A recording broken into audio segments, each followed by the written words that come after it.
Қайырлы кеш, құрметті оқырмандар. Бұл Әшкері YouTube каналы, оның жүргізушісі мен Нұрсұлтан Орынбеков. Бүгін бізде қонақта, сонау Қызылордада жүрсе де бүткіл Қазақстанды өзінің әзілдерімен, өздерінің креативтерімен бағындырып жүрген ПТК ұжымының жетекшісі және сценаристі Ғани Әбдиев мырза, қош келдіңіз. Қош көрдік. Қалайсыздар, көрермендер? Иә. Каналға тіркеліп, лайк басып. Мінекей, медиада жүрген адамдар. Сол саланың адамы. Сол саланың адамы. Енді бізде негізгі мақсат өздеріңізді шыны керек үлгі тұтады. Көп жастар қарайды. Тек қана жастар емес, мынау соңғы кезде байқап жүрміз, құзырлы органдар. Оның ішінде де аттардан ат үркетін экономикалық тергеп тексеру департаментінің бірге ортасында сайқан салып жүргеніңізді көрдік. Гаилермен жүрдіңіздер бір уақытта. Одан бір қарасақ, кеше прокурорлармен, прокурорлар бұлай облыстың байтқанда аш алақанды жұмсап жұдырығында ұстап отқан кісілер ғой. Солардың сіздерге деген сұранысы неден туындайды? Сіздердің жалпы айтқанда ПТК-ның феномені неде деген сұрақтан бастайық. Енді әңгіме былай болды ғой. Бастапқыда госучреждениялар деп айтамыз ғой, мемлекеттік органдарға видео түсіріп бірінші бастағанда бізге салық комитеті шыққан. Сол кезде олар видео заказ берейік деп звондаған жоқ. Есть такая проблема, кісілер ИП-ның отчетін кешіктіріп алып жатыр. Біз газет, журналға, местный телевидениеға бегущий строкада оның срогын айтып жатырмыз, кешіктірмей ескерту беріп жатырмыз. Бірақ енді қазір газетті оқымайды ғой, ешкім телевизор көрмейді. Тағы қосымша не істесек болады деп совет сұрайық деп звондап едік деді. Сосын біз айттық, как раз чиновниктің образы сол кезде енден шығып жатқан.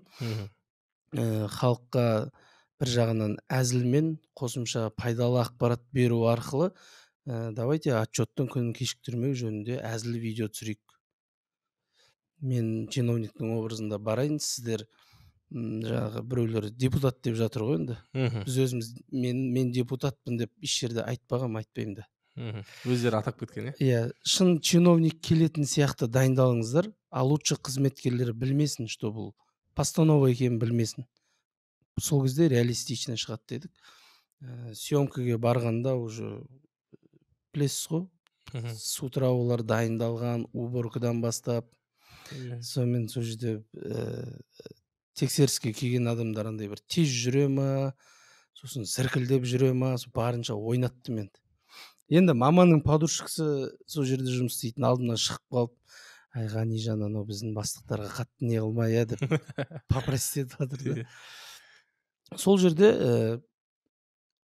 1 апрель күлкі күні деп жырқылдап жүре бермей, ол күн транспортный налог төлейтін күн екенін ұмытпаңыздар деген сияқты әзілмен араластырып жібердік. Халыққа күлкілі болды, пайдалы ақпарат болды, ол бөлісті. TikTok'та 600 мыңдай қаралым, былайша айтқанда 600 мың адамға отчетыңды кешіктірме деп. Почти Қызылорданың бүткіл тұрғыны деген есептесек болады ғой. Қызылорданы толықтай қамтыдық десек болады. Содан кейін басқа органдар сол фишканы түсінді деп ойлаймын. Әрі қарай ГАИ-ға, полиция басқармасына түсіргенімізде әлемдік ДТП-дан қайтыс болған адамдардың еске алу апталығы болып жатты. ООН-ның тапсырмасы бойынша видео түсіру керек болған екен. Соған түсірдік. Ол жерде енді әзілін аздау қылдық енді еске алу апталығы болғаннан кейін. Одан кейін жаңағы ДЭР, қаржылық алаяқтар жайлы, пирамидалар жайлы, одан кейін прокуратурада кеше тоже алаяқтық жайлы. Енді видите, бұл осы күні заман талабы сол болып тұр ғой. Сіздердің басты тақырыптарыңыз жаңағы алаяқ блогерлар ғой, көбінесе қозғайтын тақырыптарыңыз. Сол тақырыпқа келе жатырмыз да, сол алып келе жатырмыз да. Егер де үкімет олимп төлегендей қылып блогерларға төлейтін болса, блогерлар дәл сөйтіп пайдалы ақпараттарды рекламировать етер еді деп ойлаймын мен өзім. Хотя бы соның жартысын. Енді біз үкіметке жоласаңыз білесіз ғой, ақша аз дейді. Енді бір жағынан әлеуметтік жауапкершілік деген бар. Енді мен сіздерді не үшін айтып отырмын, осы не үшін сұрадым? Сіздерге менің емес, жалпы біздің ұжымның, жалпы біздің жастардың көзқарасы сенім көбірек. Халық тарапынан сенім көбірек. Одан кейін құзырлы органдар сол сенім үшін сіздерге қолқа салатын сияқты. Осының пайдасынан, мысалға осы сенімнің пайдасынан сіздерге дейін беделдеріңіз артып отыр. Ал кейбір блогерлер бір уақытша бір атақты, бір аз-маз бір қомақты ақшаны бір аз мезгілге, қысқа мерзімге аз кем ақшаны былай артық көреді да, былай айтқанда ардан аттап кетеді, ардан ақшаны бекіп қойып жібереді да, сөйтіп сенім жоғалады. Олардың ғұмыры аз да. Енді мен білемін сіздердің ғұмырларыңыз ұзақ болатын. Сол туралы әңгімені өрбітіп жатырмыз ғой. Сондықтан да мен естідім, енді әңгімемізге тұздық болсын, көрермендерімізге қызық болсын деп отырмыз. Біз осыдан бірнеше ай бұрын, алдыңғы жылы өздеріңізбен алғаш хабарласқанымызда, оған дейін де өзіміздің тараптан тексерістер жүргіздік. Енді оны біз құзырлы органдардан ақпарат аламыз. Енді ақпарат министрлігі бар, тікелей осы блогерлерді, инфлюенсерлерді бақылайтын, соларға бір заң нормасын бекіткен сол ұйымдар ғой. Солармен бірлесіп отырып бірнеше блогерлерді, бірнеше инфлюенсерлерді зерттеп қарадық. Солардың ішінен енді зерттеп келе былай жасырын дейді ғой, тексерістер арқылы тексеріп көрдік, ұсыныстар да білдіріп көрдік енді сіздерге түрлі. Бірақ соның нәтижесінде сіздердің адалдықтарыңызды біз оқырмандар болып, жалпы біз болып бірлесіп анықтадық та. Енді шыны керек, ешқандай бір контенттеріңізде күмәнді жарнама жоқ. Енді оның ішінде қазір сіздің блогер әріптестеріңіз білесіз ғой, ақша үшін арын сатқан көбісі, енді ренжімес, рекламалардың түр-түрін көрдік. Енді сіздерге біз енді біздің неміз жасаған неміз жасырын тексерісіміз емес, нақты бір уақыттары бинома ма болмаса авиатор ма бір 80 миллион ұсынды деген қауесет шықты. Енді қауесет болғанда халық арасында емес, қысқа бір ортада. Сол туралы айтып кетсеңіз, сол қаншалықты рас? Толықтай рас негізі. Как раз былтыр ғой, жаздың кезінде болды. Біздің команда толықтай обедке дейін ұйықтайды. Сондай обедтің уақытысында тұрып телефон ақтаратын, бір жарты сағат телефонға арнаймын, сообщениялар. Мен реклама бойынша барлық ұсыныстарға өзім жауап беремін. Әзірге өзім айналсам. Соның ішінде жаңағындай бізде заказчиктар, бізде автоответчик тұрады, реклама жөнінде деп жазады. Бірден қай қала, қандай қызмет, қандай бизнеспен айналысасыз, соған байланысты біздің бағада қойылған. Ана жерде ол кісі немен айналысатынын айтпайды. Енді ол бір приложение, сосын бір телеграм канал дейді. Енді бізде сол, мен блогерлармен, көп блогермен қатыспаймыз негізі. Бірақ блогерлармен танысқан кезде бірден сұраймын, сондай ұсынылған кездер болды ма? Сол кезде қанша предлагать етті деп. 3 миллион айтады, 5 миллион айтады. Өзіме қызық болып жүрді, сондайлармен мен қашан сөйлеседі екенмін деп. Бізге қашан хабарласады деп. Иә, бізге қашан саудаласады екен, и олар бізді қаншаға бағалайды екен, сол қызық болды, короче. И отырып алып саудаластым. Сонда түбі сол 90 миллионға дейін барды. Білмеймін, ол мен давай келістік десем, ол 90 миллионды берер ма, беремес пе еді, оны да білмеймін негізі. Бірақ сол 90 миллионға дейін барды. 90 миллион деген, уже 90 миллион деген кезде сенің ішіндегі екінші яң, менің уже бір секундтарға ойланып қалады екен. Нәпсі дейміз ғой. Иә, нәпсі. Мен балаларға айтқан жоқпын оны ол кезде. Үйде мама бар тұғын, мамаға айттым, мам, прикиньте, 90 миллион қазір біреу, қазір аударам деп тұр. Не істесем болады деп. Мен де қарапайым семьядан шыққан адаммын ғой. Мен енді аяққа тұрып келатқан адам, осы күнге дейін біраз неде жолым болмай. Біздің де кредитіміз бар, бізде ипотекада отырық. Мама деген деп алып жіберсең, деп. Екеуміз 90 миллионды жұмсадық ана жерде отырып. Анда-мында кредит жаптық дейсің. Мына жерге мынандай алсақ деп.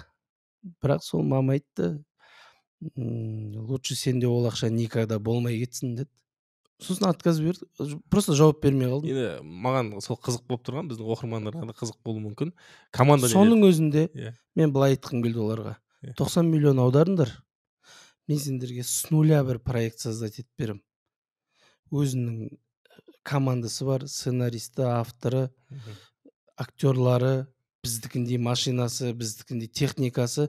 Соның өзінде менде 60 миллион 70 миллиондай қалады екен ше. Мгм. Соның өзінде сөйтсем бе екен деп сосын Қой дедіңіз ба? просто жауап Енді бермей ол қалдым. проектке сіздің сценарийіңіз болғанымен сіздің жігіттер болып жоқ қой. Жаңағы моңғол дейміз, ислам дейміз, сақал. Олар жоқ болмағанда ол птк болмайын деп тұр ғой. Сол Иә. шығар. Енді жаңа сөзіміз бөлініп кетті ғой. Оқырмандарға да қызық шығар. Командаңыз не деді осыны естіген кезде?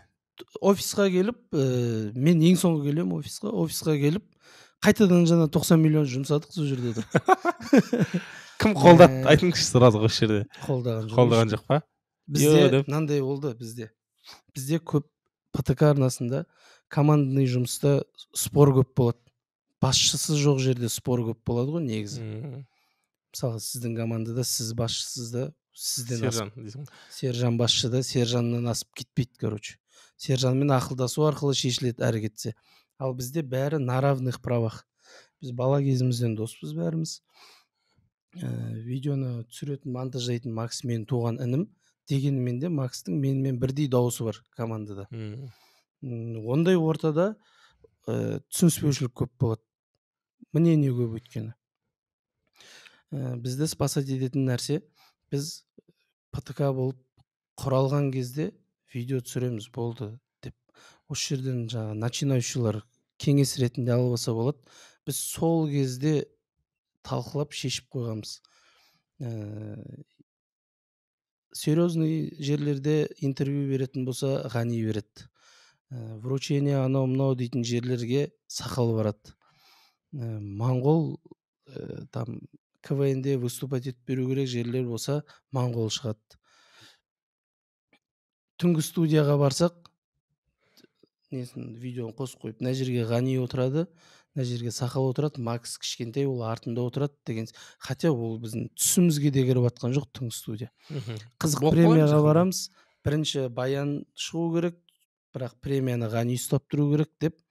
Сол кезде. И соның ішінде жаңағы алаяқтарға сондай нәрселерге реклама түсірмейміз деген келісім сол жерде айтылып қойған.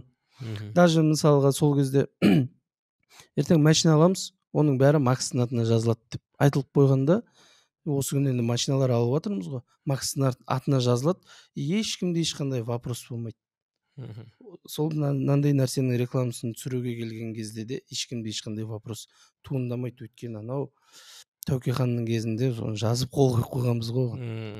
Әлімсақтан келісіміміз бар дейсіз ғой, иә? Дұрыс, әрине бұл енді көпке үлгі дүние, особенно қазір жастар, көп жастар жаңағы сіздер енді бірең сараң болып тұрсыздар қазір, сондай бір адал, сондай бір келісіммен жасайтын, ақшаны арды ақшадан биік қоятын. Ал көп жастар ойлайды, атымды тез шығарсам, сөйтіп маған бір не жаңағы онлайн казино хабарласса, мен де жаңағы аттарын атасақ, жаңағы көп қой бізде жаңағы Жанұзақ деген онлайн казиноны жарнамалап жүрген жас жігіттер бар, солар сияқты болсам, жаңағы кім бар тағы да, рухфайтингке шықсам, алдыма 1xбетті салып алып деп, сондайлар көпке мысалға бармайды да, бірақ олар көп болып тұр да қазір уақытша лакшери өмір сүріп жүргендер. Ондай контораның бәрі жазып шықты бізге, бәрі. Бізде осы күні жарнама құны 1 миллион. Біз соны 10 еселеп айтсақ та төлеуге дайын тұратын конторалар бар. Өйткені біздің видеолар енді хайповый ғой, былайынша айтқанда. WhatsApp-тан жақсы тарайды біздің видеолар, көрермендерді біледі ғой, WhatsApp группалардан көп келеді. Сондай контораларға сондай халыққа тарап кететін видеолар ұнайды. Иә, вирусный видеолар ұнайды. Сол себептен асты үстімізге түскен кездері көп. Бізде адамбыз, бізде ақшаға қызығамыз, қанша дегенмен ол біз сол ғой, бізде адамбызға келіп тіреледі ғой. Бірақ дегенмен де жаңағындай ар ұят бәрібір алды да.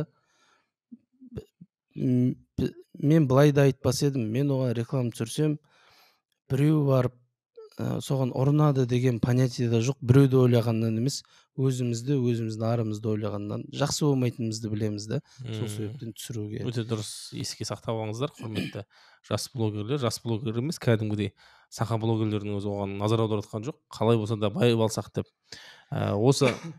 Осы Ғанеке айтқандарыңыз өте жөн.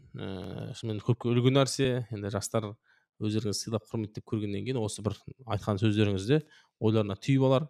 Енді былай сұрақ қояйықшы, сіздердің енді бір медиа кеңістікте жүрсіздер, бір нишаны ұстап жүрсіздер, әріптестеріңіз бар да, өздері пирамида туралы даттап өлең шығарады, пандамен бірлесіп алады да, келесі күні бір видеолардың астында авиатордың сілтемесі тұрады да. Енді атын атамай ақ қояйық қазір, осы сол әлеуметтік желідегі танымал өздеріңіз сияқты бір команда ғой. Енді олардың білмеймін енді құндылықтары не екен, әріптестеріңіз туралы не ойлайсыз, оларға не айтар едіңіз? Енді именно жаңағыдай блогерлардың көбісінде ешкімді ақтап не қылған жақтағаным емес, біз көп блогермен қатыспаймыз негізі, бірең сараңмен өздері араласқысы келе ма, өздері жақында? Ондайлар да бар шығар енді. Біз қатысқан ол тусовкаға біз сыймай қалдық, шынын айтқанда. Тырыстық қатысуға, араласуға, бірақ сыймай қалдық. Бірақ менің білетінім көбісі контрактпен аяқ қолы байлаулы. Продюсерский орталықтар, центрлік кезінде, начинаниенің кезінде ақша құйған адамдар бар. Вот сол кісілер жұмыс жасауы мүмкін. Мынаның өзі қанша қаламағанымен де, ол бұлар ақша құйған адам бізге де ұсынған кезі болды, продюсерлік орталықтар. Не керек? Көлік, техника, анау-мынау, связи, кіммен түскілерің келеді видеоға, ННН-мен мысалға кездестіріп беремін дейтін адамдар бар. Бірақ продюсерлік орталыққа қол қой.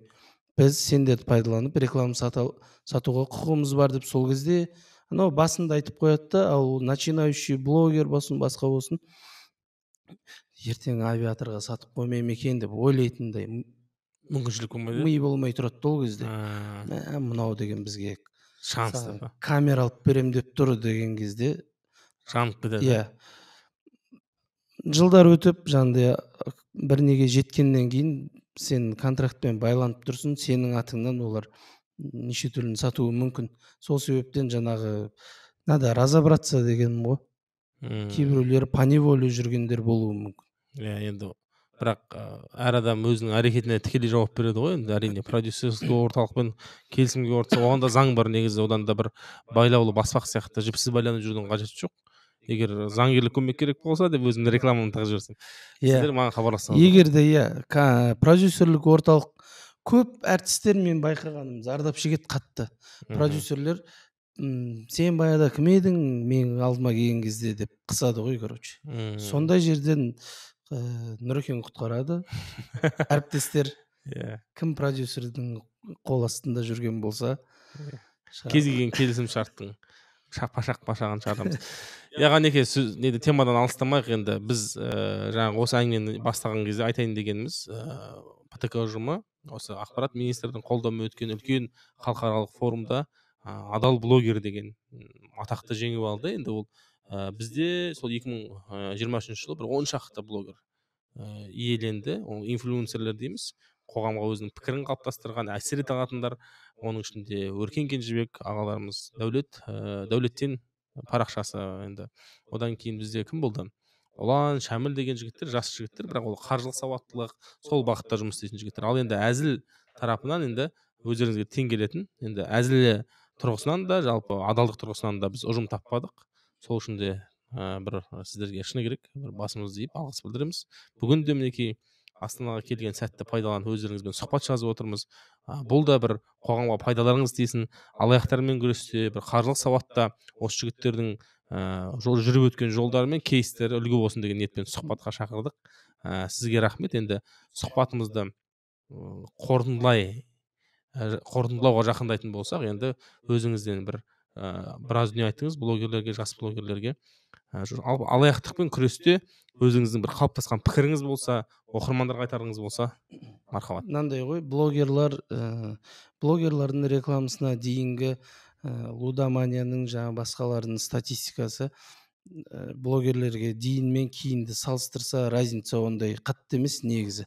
Бірақ рекламаның да зияны өте зор. 3 фактор екен ғой өзі влиять лудоманияға населениені тығатын. Соның біреуі реклама негізі. Бірақ мен айтқым келетіні, просто адамдар рекламировать етіп жатыр ғой деп кірмеуге үйрену керек сияқты. реклама көріп тұрмын, иә, көшеде жазылып тұр, мен де оқимын мысалға букмекерскийлардың аттарын, бірақ мен барып ставка тікпеймін. Бұрын тіккенмін, 500 теңге, 1000 теңге студент кезде тігетінбіз. Неге? Өйткені ставка тіксең, иә, футбол қызық көрген, қызығырақ. Ана 500 теңге үшін қайнап өліп кете жаздайсың да. Сөйтіп тіксе болады ғой деймін да. Жоқ, адамдар бізде барып 500 мыңдап, миллиондап займ алып, үйін сатып, картоп жарып атады. Енді өзіміз ол шкурада болмағаннан кейін түсінбейтін шығармыз, может. Айтқым келетіні, рекламаға еріп кете бермей, мен енді ставка тіксем ба деп ойлап жүрген адамдарға айтқым келіп тұр. Рекламаны көрдім деп бірден сондай ставкаға, авиатор, сомнительный ойындарға бастарыңызды сұқпаңыздар.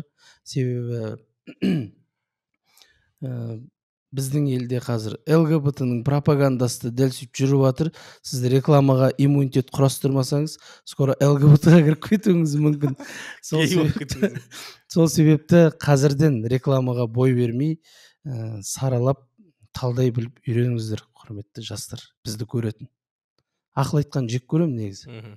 Ақыл емес, бұл бір кішігірім не ғой, қалай айтсақ болады, өзіңізден бір кейс дейді ғой, кейс болмаса. Мен өзімнің ініме, Макс жаңа біздің командадағы туған ініме айтатыным. Қазір енді оның өзінен 25-тегі жігіт қой, үлкен, бірақ бұрында сомнительный нәрселерге біреу айтып жатыр екен деп, бір жерден көрдім екен деп, тықпа, өзің ойлан, жүрегің тыңда деген сияқты, ағаңа қара деген сияқты. Сол сияқты.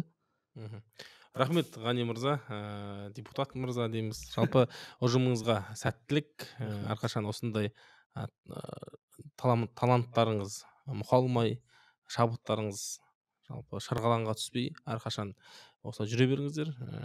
Әрқашан біле жүріңіздер. Қызылордада жүрсеңіздер де енді орталықтан алыс қой. Енді бұрынғы астанамыз болғанмен, қазіргі астанамен жалпы өнердің астанасы Алматыдан алыста, соған қарамай да өнерлеріңізді бүткіл елге паш етіп жүрсіздер. Ол үлкен еңбек, өйткені ондай атмосфера, жалпы ондай атмосферада осындай дүниелерді шығару, былай айтқан сырт көзге қарағанда үлкен жетістік. Сондықтан да осы талаптарыңыздан, осы бағыттарыңыздан таймасаңыздар, әрқашан бұлар жаңағы біздің сұхбаттан да бөлек, енді бұл сұхбат бір алдыңғы баспалдақтар болсын, жаңа өздеріңіз ойлаған түнгі студия бар ма, қандай бағдарламаның бәрінде сіздерді көріп осылай масаттанып отыратынымызға сенеміз. Көп рахмет келгендеріңізге. Сіздерге рахмет. Іске сәт, берекелі тірлікпен айналысып жатсыздар. Біз сіздердің фанаттарыңызбыз. Рахмет. Сәттілік. Съемочный группаға рахмет, уақыттарыңызды бөліп тіркелеміз, лайк басамыз, комментарий жазамыз, достарыңызға жібереміз. Ашкере YouTube каналы Алаяқ.нет жобасы әрқашан адалдықты насихаттайды. Сондықтан да алданып жоқ іздегенше алданбайтын жол іздеңіздер. Сау саламатта болайық. Ашкере.